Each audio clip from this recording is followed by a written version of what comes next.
돌아보면 어느 순간인가 주님께서 여러분에게 찾아오셔서 말씀하셨던 순간들이 있을 것입니다. 만나주시고 다양한 방법으로 여러분에게 말씀하신 순간들이 있었을 터인데, 여러분이 그 주님께서 여러분을 만나주셨던 그 순간순간들을 소중하게 여기고 그 순간을 항상 기억할 수 있기를 바랍니다. 너무 많은 이 성경 지식을 쌓으려고 애를 쓰기보다 그때 나를 만나주시고 내 마음 가운데 말씀하셨던 그 하나님의 그 메시지를 자주 반복해서 기억할 필요가 있습니다. 제가 거듭 놀라는 것은 맨 처음에 제게 주셨던 그런 말씀들이 있는데, 삶을 돌아보면 항상 하나님 그 말씀으로 다시 새롭게 반복해서 말씀하시는데 언제나 새롭습니다. 꿀벌이 꽃들리를 부지런히 옮겨 다니면서 화분을 모읍니다. 근데 그 자체가 꿀은 아니죠. 그 화분을 묻혀가지고 집으로 돌아갑니다. 벌집으로 돌아가는 거죠. 그곳에서 저장을 해둡니다. 그 시간이 흐르면 그것이 꿀로 변하는 것이죠. 저는 그 벌집을 묵상의 집이라고 이름을 붙입니다. 내 손이 선을 베풀 힘이 있거든 마땅히 받을 자에게 베풀기를 아끼지 말며, 내게 있거든 이웃에게 이르기를 갔다가 다시 오라, 내일 주겠노라 하지 말며. 제 기억이 맞다면 제가 이곳에서 17년째 있는데 이 본문 가지고 제가 3번째 설교하는 것 같습니다. 그런데 그때마다 달라요.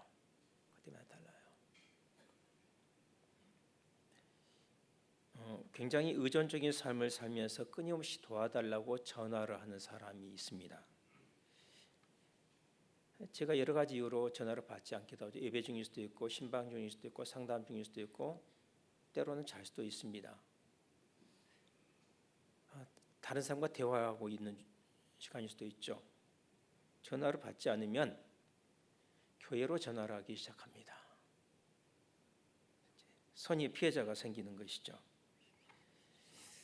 한 번만 하는 것이 아니라 기본 하루에 5번씩, 많을 때는 10번 넘게도 전화하고 메시지도 그만큼 합니다. 며칠 전에 분명히 도와줬는데 또 도와달라고 조르는 것이죠.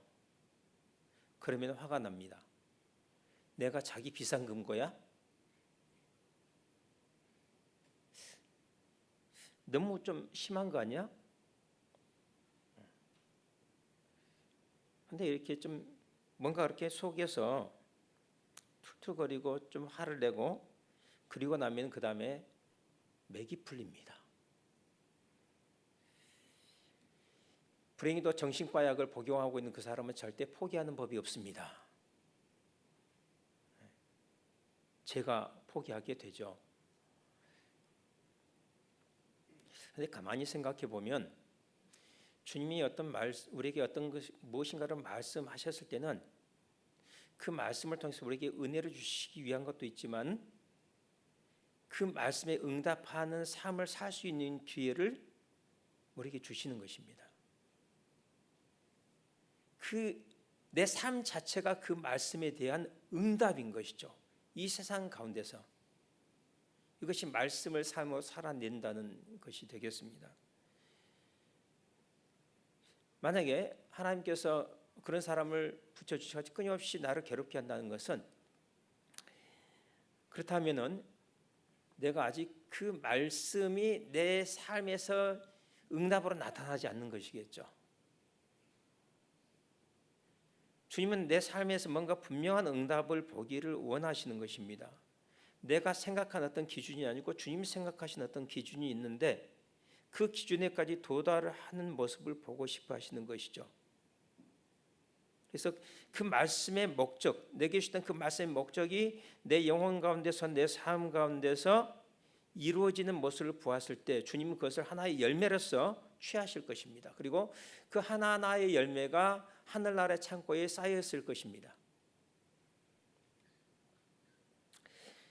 그 사람을 볼 때는 누가복음에 나오는 불의한 재판장의 비유가 늘 생각납니다. 불의한 재판장의 어떤 가난한 과부 와서 끊임없이 밤낮 자기 억울함을 풀어달라고 부르짖었죠. 아침부터 저녁까지 한밤중에도 시때때로 와서 부르짖습니다. 이 재판장은 뇌물을 받지 않으면 재판을 해주지 않습니다. 뇌물 액수가 크면 유리한 쪽으로 재판을 하죠. 이 가난한 과부는 이 재판장에게 아무런 도움이 되지 않습니다. 그래서 외면한 것입니다. 문제는 이 가난한 과부는 포기할 줄 몰랐다는 것이죠. 그래서 잠을 잘 수 없기 때문에 결국은 그 여인의 억울함을 풀어주게 됩니다. 저는 이 가난한 여인의 이 강청하는 가난한 여인의 모습이 주님 앞에서 우리의 모습이 되기를 주님께서 원하신다고 믿습니다. 그래서 제가 잊을만 하면은 이 사실을 상기시켜 주는 것 같아요. 이 사람에게서 전화가 오면은 제가 정신을 차리죠. 너는 이렇게 내게 구하느냐? 라는 주님의 메시지가 그 사람의 행동 가운데 들어있다고 보는 것입니다. 성경에 이 말씀이 없으면 좀 편할 것 같아요. 근데 불행하게도 이 말씀이 성경에 탁 박혀 있고 이게 형광펜으로 쳐져 있고 이게 탁 박스로 이렇게 되어 있습니다. 주님의 말씀. 제 인생에서 가장 어렵고 힘들고 어두웠던 시기에 이 말씀을 주셨습니다. 그래서 저는 그걸 늘 생각해요. 왜 주님이 하필이면 내가 좀 살만하고 직장도 좋은 곳에 다니고 좀 여유가 있을 때 이 말씀을 주시지 않고 왜 그때 이 말씀을 주셨는가? 처음에는 생각을 하지 못했습니다. 그런데 어느 순간에 이 생각이 드는 겁니다. 제가 내린 결론은 이렇습니다. 아무리 어려워도 아무리 힘들어도 남을 돕지 못할 정도로 가난한 사람은 없다는 겁니다. 이 구절은 단순히 물질적인 것만을 의미하지는 않습니다. 내 손이 선을 베풀 힘이 있거든 선한 것. 구약 성경에서 많은 구절들이 재물을 가지고 어려운 이웃들을 돕는 것을 선한 일이라고 표현을 합니다. 거꾸로 선한 일 그러면은 이웃을 구제하는 것이죠. 그럼에도 불구하고 선이 재물만을 의미하지는 않습니다. 우리가 빈손인지 아닌지는 주님이 잘 아십니다. 우리가 도울 수 있는지 아닌지는 주님이 잘 아십니다. 우리가 무엇을 가지고 있는지도 주님이 잘 아십니다. 자살을 하는 사람들 대부분은 단지 누군가 옆에서 자기 말을 들어주고 함께 아파할 줄 그 한 사람이 없기 때문에 대부분 자살합니다. 우리가 물질은 없을 수 있어요. 그러나 무엇인가 남을 도와줄 수 있는 무엇인가는 반드시 가지고 있습니다. 잘 생각해 보면, 잘 찾아보면 있어요. 사랑과 따뜻한 격려의 말 한마디를 잘하면서 들은 적이 없기 때문에 전과자가 된 사람이 교도소에 차고 넘칩니다. 우리는 서로를 돕도록 창조되었고 그리고 주님은 모든 사람에게 서로를 도울 수 있는 무엇인가를 남겨놓으신다는 사실을 기억했으면 좋겠습니다. 주님은 돕는 것을 뒤로 미루는 걸 별로 좋아하지 않으십니다. 또 우리가 도왔던 것을 우리가 기억하는 것도 별로 원치 않으십니다. 가난한 자는 도처에 널려 있습니다. 물질적인 가난함이든 정신적인 가난함이든 영적인 가난함이든 우리가 도울 수 있는 가난한 사람들이 많이 있습니다. 그리고 주님은 무엇보다도 가난한 자들에 대해서 관심이 아주 많습니다. 성경 처음부터 끝까지 뒤져보아도 부자들의 하나님이란 말은 한마디도 없습니다. 그런데 몇 장만 넘기면 가난한 자의 하나님, 과부의 하나님, 고아의 하나님, 나그네의 하나님, 병든 자의 하나님, 이런 말이 계속해서 반복되어서 울려 퍼집니다. 우리가 하나님 앞에 갔을 때 우리는 반드시 남을 돕지 못한 것에 대해서 질문을 받게 될 것입니다. 그때 아마도 우리는 주님, 제 먹고 살기도 바빴어요. 우리는 호주머니 사정을 말하기 쉬울 것입니다. 그러면 주님은 돈 말고 다른 것에 대해서 말씀하실 겁니다. 우리는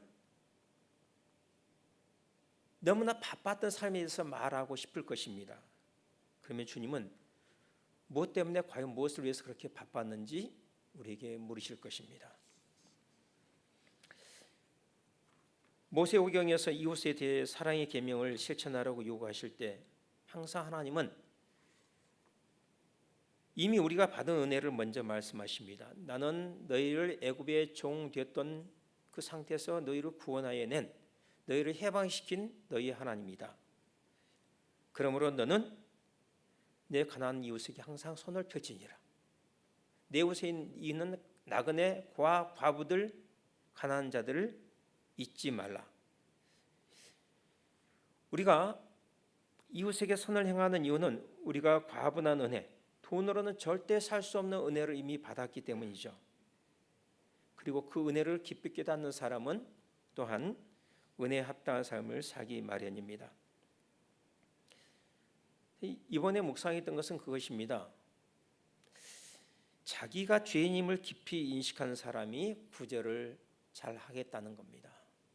물론 구제를 잘한다고 해서 그 사람이 자기 죄를 깊이 인식하고 하나님 앞에서 더 겸손하다고 말할 수는 없습니다. 그런데 분명한 것은 하나님 앞에서 자기가 죄인임을 잘 인식할수록 남에 대해서 너그럽고 관대하고 포용적이 될 것이라는 것입니다. 그것은 분명합니다.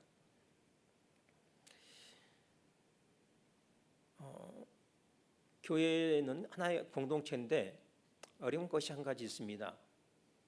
우리는 통제하기를 좋아하고 뭔가 획일화시키기를 좋아합니다. 그래야만 내가 편하기 때문이죠. 안심이 되는 겁니다. 네. 자연은 서로 어울려 사는 법을 본능적으로 알고 있는 것 같아요. 세계적으로 유명한 정원사들의 작품을 보면서 감탄하게 됩니다. 야, 정말 아름답다. 근데 최고의 정원사일수록 추구하는 것이 목표가 있습니다. 자연의 상태에 가장 근접한 상태를 만들어내는 것입니다. 우리는 아름다운 꽃과 아름답지 않은 꽃에 대한 기준을 정해냈죠. 내가 보기에 아름다운 것, 내가 좋아하는 것들에 대한 기준이 있습니다. 그런데 그런 꽃들만 모아놓으면 아름다운 정원이 될까요? 그렇지 않습니다. 백합은 백합다워야 되고 장미는 장미다워야 되는 것이죠. 모두가 각기 자기의 고유한 아름다움을 가지고 그냥 서로 어울려 있는 겁니다. 근데 그 자연스럽게 어울려 있는 상태가 가장 아름다운 것이죠.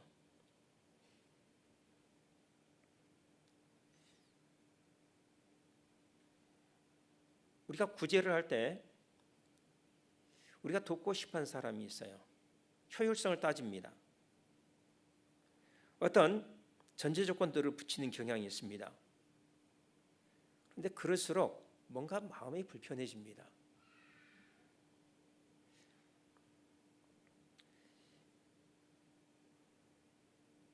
은혜의 원리가 그 내면에서 작동하고 있는 사람은 조건을 잘 붙이지 않습니다. 주님의 명령은 단순하고 그리고 주님을 경외하는 사람은 항상 단순한 그 명령에 단순하게 순종하려고 노력을 합니다.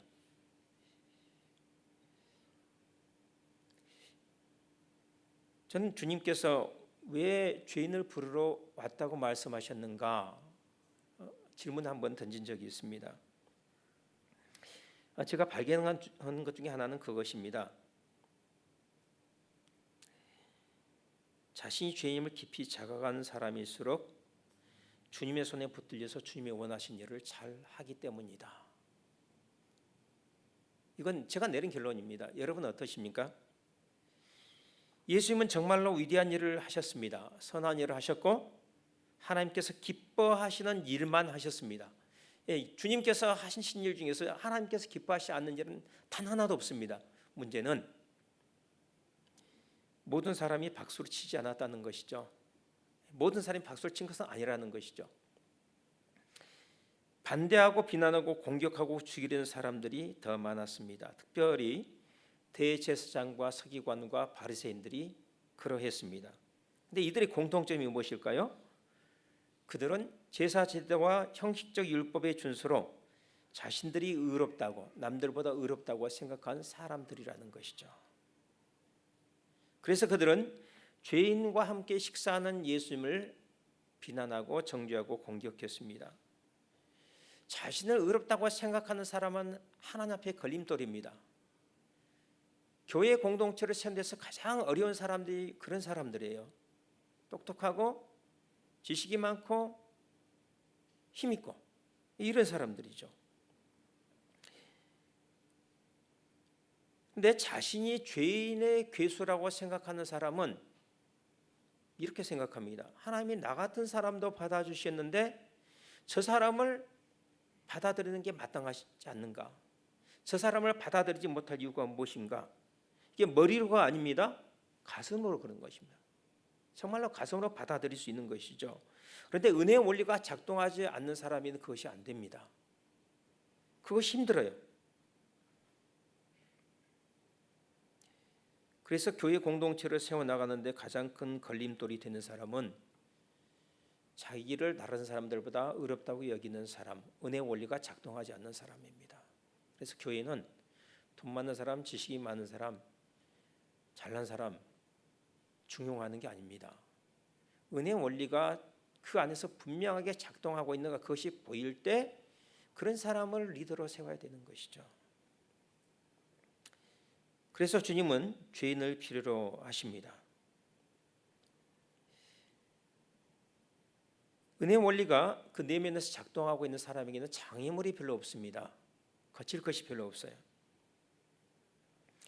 많은 경우 주님의 명령에 순종하지 못하도록 가로막는 장애물은 사실 우리 마음에 있습니다. 도움이 필요한 이웃을 돕기를 거절하게 만드는 여러 가지 이유들이 끊임없이 우리 마음속에서 떠오르게 마련이죠. 그럴 때마다 우리는 주님의 단순한 명령을 기억해내야 합니다. 언제 누구를 도울 것인가? 간단합니다. 누군가가 도움이 필요해서 여러분을 찾아왔다면 그때가 당신이 도울 때고 그때가 당신이 도와야 하는 그 사람이죠. 100% 그렇다고 말씀은 못 드리겠습니다. 그런데 하나님이 보내신 사람일 가능성이 높은 것입니다.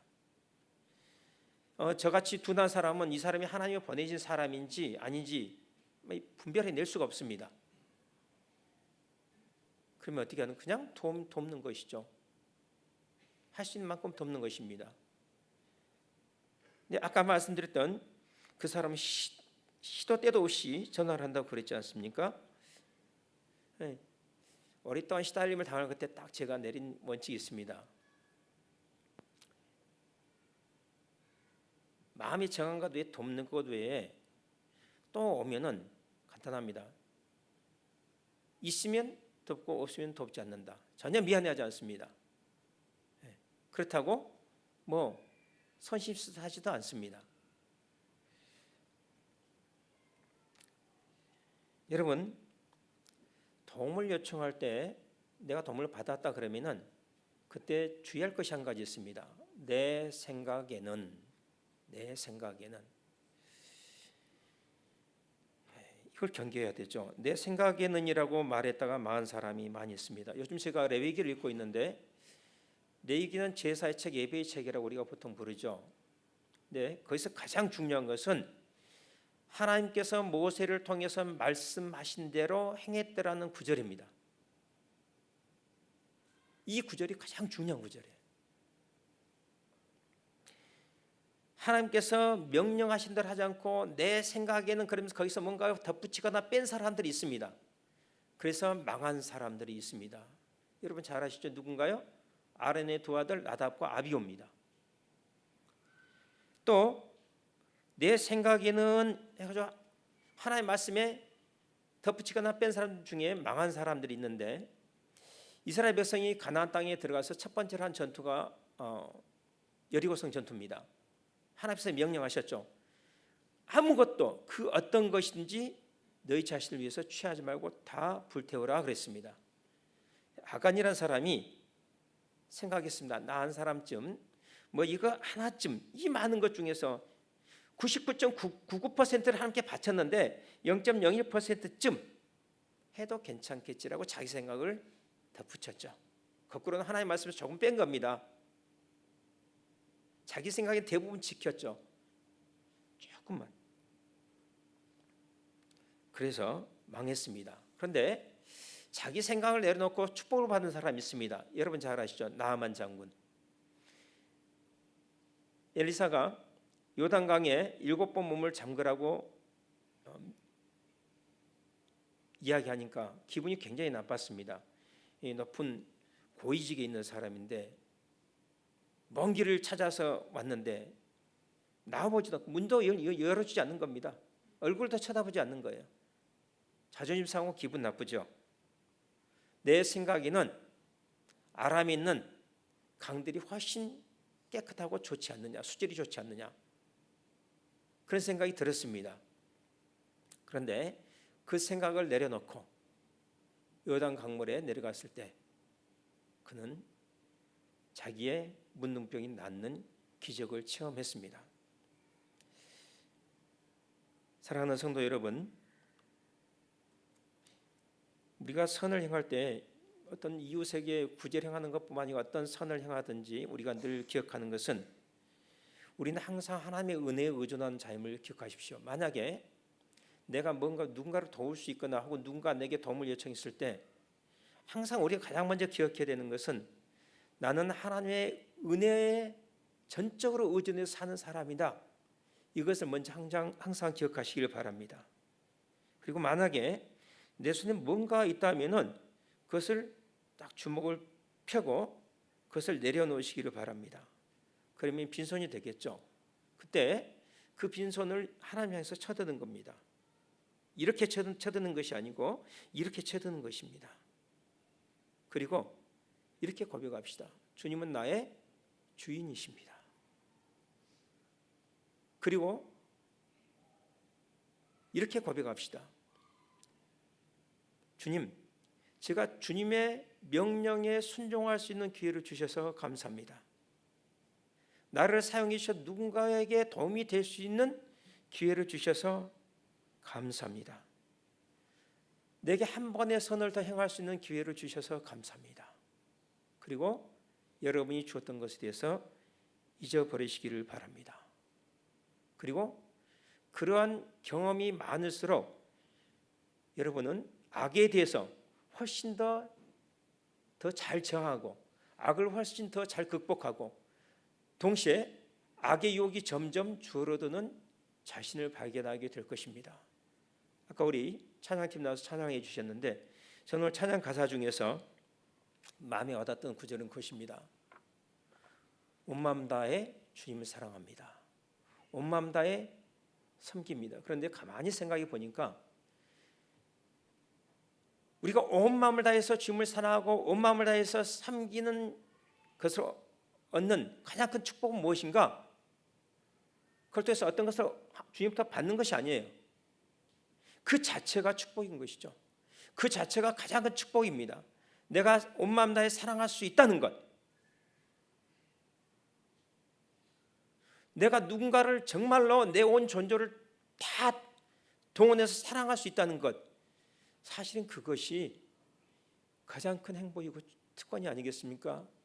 내 배우자를 전심으로 사랑할 수 있다는 것, 내가 하나님을 전심으로 사랑할 수 있다는 것, 그것이 우리 삶의 목표이며 만약에 주님께서 우리의 전심을 다해서 주님의 명령에 순종할 수 있는 어떤 기회를 우리에게 주신다면 그렇게 하는 것이 우리의 특권이 될 것이라고 고백할 수 있기를 바랍니다. 함께 찬송하겠습니다. 찬송 50장 앉아서 찬송하겠습니다.